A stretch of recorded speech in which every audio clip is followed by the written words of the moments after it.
You turn my morning into dancing. You turn my morning into dancing.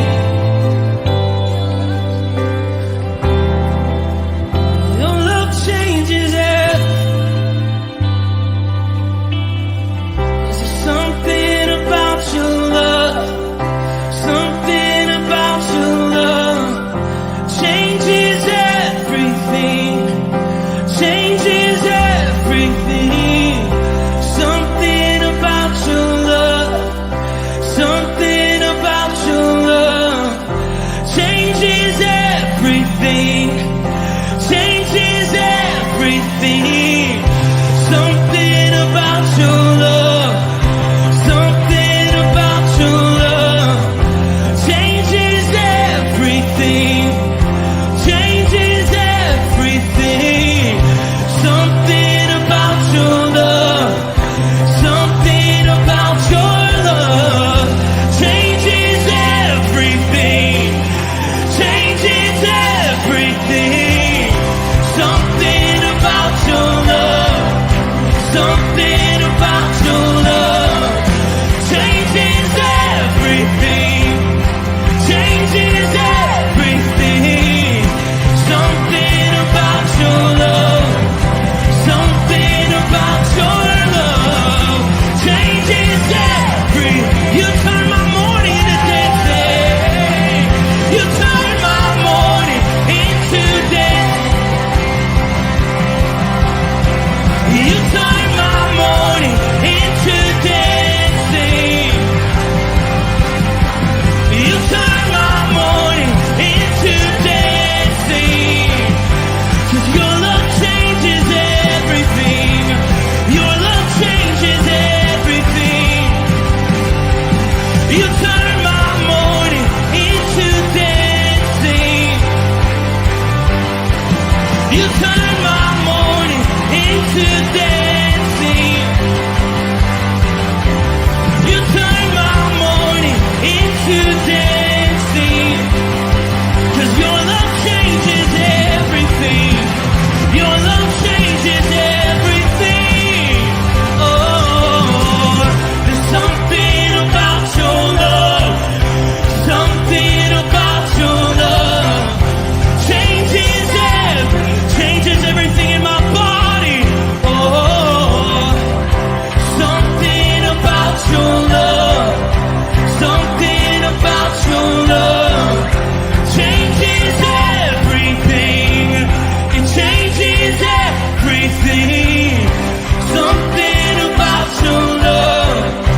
Something about your love changes everything. It changes everything. Something about your love. Something about your love changes everything. Changes everything. Something about your love. Something about your love changes everything. Something about your love. Something about your love changes everything. Changes everything. Something about your love. Something about your love changes everything. Changes everything. Something about your love. Something about your love changes everything. You turn my morning into dancing. You turn my morning into dancing.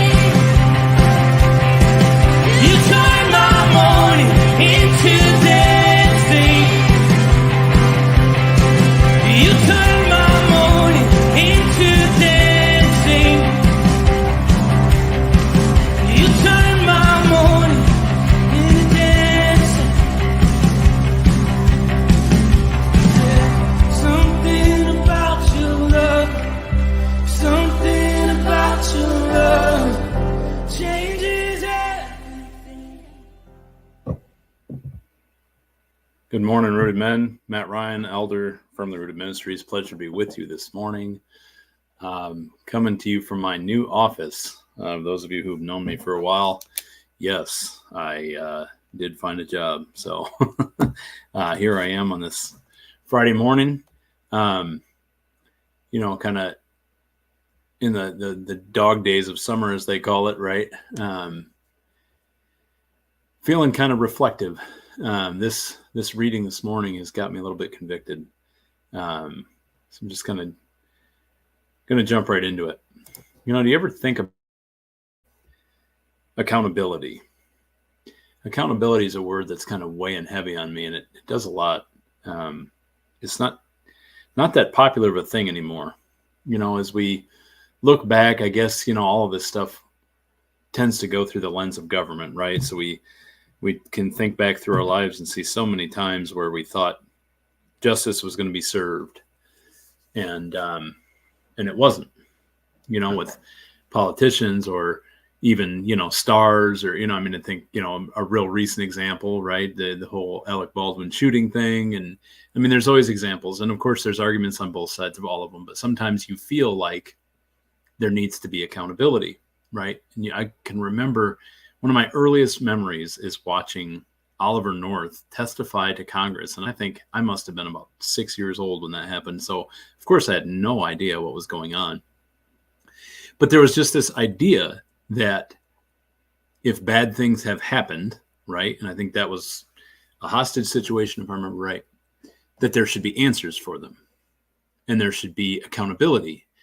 And whether that be through some kind of training or some kind of other punishment, or someone losing a job or someone going to jail. And we just seem to see one after another stories about these people who are either in power or their celebrity or whatever it is, getting away with things, not being held accountable. So why is that? Like, why does that bother me so much?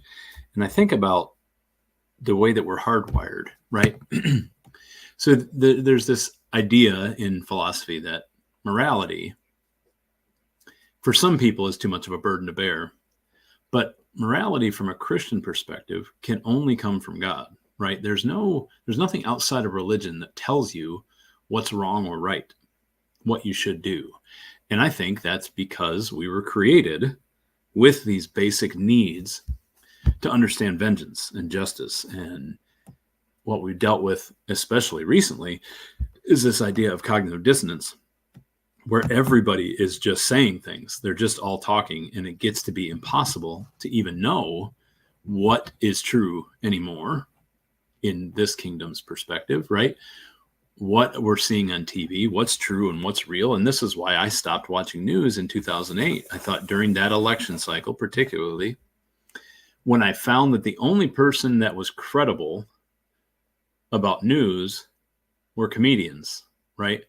And of course, all of that became more politicized too as they gained power. But I would watch news and just couldn't believe the things that were even being said then. And now, of course, 16 years later, it's so much worse, right? All news is just, it was always just selling something, right? It's always just selling commercials. And we got to know that everything we watch on TV is only about selling advertisements. It's only about keeping you entertained long enough to watch another commercial, right? That's the whole basis of the industry. And so even with news, forever, it was if it bleeds, it leads, right? It was about keeping you scared, because anything that elicits an emotion out of you is going to keep you watching, right? Every time they go to a commercial break, they tease you about what's coming up. They give you a little tidbit that you got to see this because we need you to watch these ads, because that's how we make all our money. And so knowing that, understanding that, and then really stepping back and looking at, gosh, what trash this has all become. So I stopped watching it altogether. And I honestly, outside of when some major event is happening, or if a hurricane is happening and hitting, I might watch the Weather Channel or something. But I just avoid it all, because eventually I'm going to hear it filtered from both sides and start to be able to parse out what actually happened, right?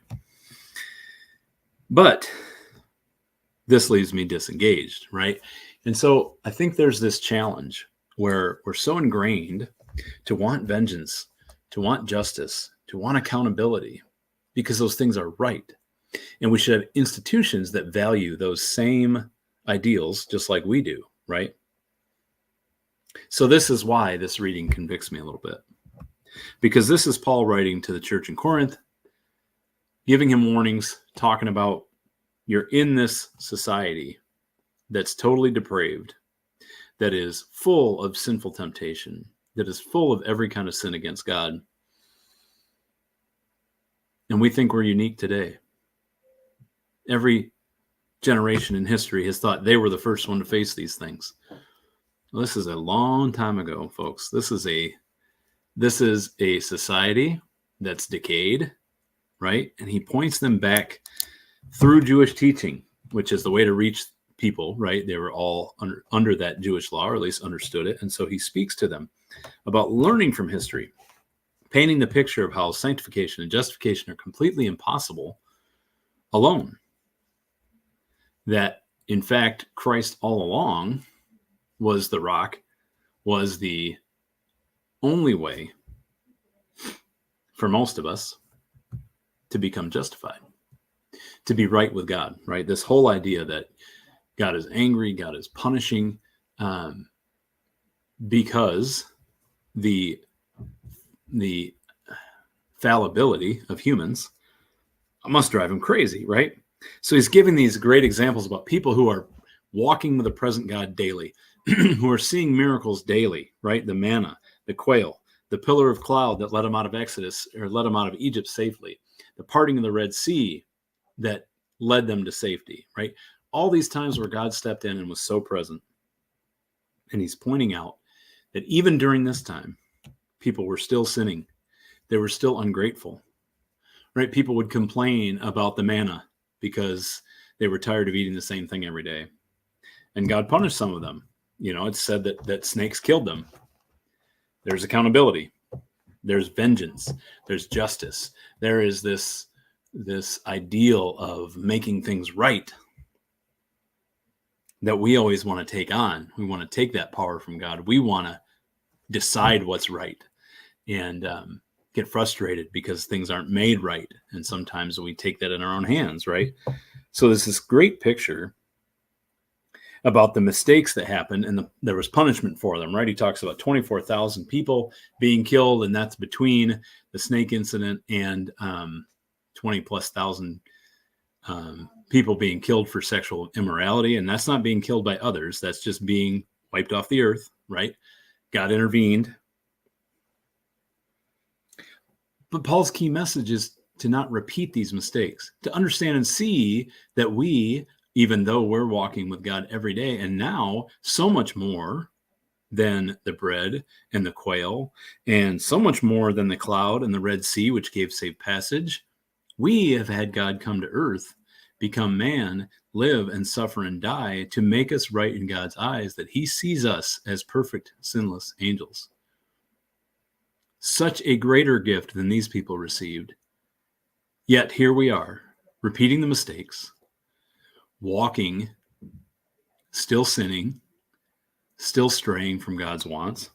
So how do we do this? How do we live a life that doesn't repeat those mistakes? Well, it's studying daily, right? Rooting in the Word, submitting, transforming our lives. It's this process of digging in and standing firm and saying, no, I know this is right, so I'm going to do these things. Because my need for vengeance, my need for justice, at the end of the day, might be selfish. It might be me trying to be God myself. It might be me believing that my judgment is right and pure and proper because of what I've studied. And please, brothers, I encourage you to never let yourself fall into that kind of thinking. We may have an instruction manual for how to live, but that doesn't make us experts in judgment. So we got to work on ourselves first. We've got to be working on ourselves. So reading these instruction manuals, right, that he gives us, tells us how to live a life, right? We tend to hear the gospel message and see that you are saved and redeemed. You're a holy, loved child of God. He died for you. His resurrection was the miracle that overcame death. Everything's done. It is finished. And that is the key to salvation, right? Believing in him. But there's so much more in there about, here's how I want you to live a quality life. Now that you're on this earth and you have this freedom and you have this forgiveness and you have this amazing place to start, read the instruction manual. Live the life that I'm laid out for you, because temptation will surround us always in a depraved world, right? So he gives a few encouragements. He says, first, temptation happens to everyone, not just you. You're not in isolation. You need to be surrounding yourselves with other men, other people, support systems, counselors, whatever it is. You're not alone. And to give you encouragement, others have resisted, and so can you. You have that same power within you, and God will also help you resist. When you ask for his help, when you're living and working on transforming your heart to the way he wants you to live, he will offer you help, and he does that in several ways, right? A few of them. He'll help you to recognize people and situations that give you trouble, right? This is that sense of discernment that, I kind of know in the back of my mind, danger, right? And maybe an anxiety alarm is going off, but I'm so used to just silencing it and saying, yeah, I got this, I'm okay. Well, listen to that. That discernment's important, right? You're recognizing this is a situation where I'm going to be tempted, and run from anything you know is wrong. Does that mean physically run? For some of us, that's not much of an option anymore, right? We might speed walk. For those of you who've been watching the Olympics with that funny form of speed walking, maybe that's what we're left for. But it doesn't just mean physically run. I mean, yes, there's this idea that I'm escaping from it, I'm leaving it, right? But run has intentionality to it. It has, it's time sensitive. I'm in a hurry. It's need. It's right now. Choose to do only what is right. This is the third thing that Paul talks about. It's a tough one, right? But my integrity says, now that I've discerned what is right and wrong, I'm not going to do the wrong, no matter what the temptation is, no matter how easy it is, no matter how much it might reduce conflict, because a lot of us are anti-conflict kind of people, right? I'm going to choose to do only what is right. And because this exposes my weakness and I recognize how hard that is to do, I'm going to pray for God's help. I'm going to be in this conversation daily and consistently with my Father who listens. I need your help. A lot of times when we're asking for help, we may have an end in mind. We may have a goal. We may have a target that says, this is the help I need. I know it. I'm going to ask for it directly. But many times what we're really asking for is change my heart. Change my perception. Help me to see your presence in this moment. Help me to see how you are delivering the justice that I crave. You are delivering the accountability that I crave. And that's not up to me. Let me turn that over to you. Then lastly, he tells us to seek friends who love God and can help when tempted. This is probably the most important thing in my mind, right? Because these other things are internal, right? Discerning, choosing to do what's right, praying for God's help. But this idea of community is just so darn important. And not only do we miss it, but I think we're intentionally pushed from it, right? I've talked about before, right? Debate TV. Everyone has to have the hot take. They have to have the headline that grabs your attention. They have to, Twitter started because of this idea that who could be the most succinct and deliver the biggest punch and draw the most attention in the fewest characters meant some kind of quality that was important. And all of a sudden, we're all chasing it. It's just a headline. It's just whatever is the most sensationalized, whatever's the most attention grabbing is the most valuable. And so that creates tremendous division because we all have to have our headline, which means we have to be pitted against one another. And I just pray that you can all reject that whole cultural idea, that whole thing that's become normal, and stand outside of it. No, I'm not going to pick a party because of their name. I'm not going to just blindly agree with everything one side says and the other side is wrong. And every time there's news that comes up, it's either hurtful or helpful to my party's candidate. And that means that's going to dictate how I feel about it. And you all know this is really happening to people all around you, and it's happening to most of us, right? God doesn't want that division. So be putting yourselves around other people, other men, counselors, whoever it is, right? For in the multitude of counsel, there is wisdom, it says in Proverbs. Be intentional about talking about these kind of things and ask your friends to hold you accountable to these standards. And that's when you'll start to see that kind of need for accountability grow. Maybe it's me that needs to be held accountable. You might be amazed what comes out of a relationship like that. And lastly, from 2 Timothy, this idea of running from temptation is your first step on the path to victory. And isn't that a sweet word, right? I don't know if this is a thing that's exclusive to us men. Certainly it's not exclusive, but I think, as boys, we grow up with all these sports ideals and all these kind of things, that victory is what we chase. That's what defines us, right? Our victory on the sports field. It translates into when we graduate and we go into the industry of whatever it is. It's a victory that defines me. It's my successes. That's what I build a resume of. That's what I build a reputation of in the professional world. It's competitive. I'm better than other candidates because, right? All this idea of victory. And again, that's ingrained in us, that there is this, not to say a finish line, but there's affirmation that comes from victory. There is this sense of freedom and autonomy that comes from victory. And in this spiritual realm, right, we talk about being warriors in a spiritual realm. Isn't victory a sweet promise? So I just want to leave you with that kind of thought, right? Running from temptation is your first step toward victory. Let's aim to be victorious, men. Let's aim to be stronger in that sense. I love you. Sorry that I've run a little long, but I tend to do that. Hey, let's make it a great day. Let's make it a firmly rooted day. And may someone see Jesus in us today. Peace.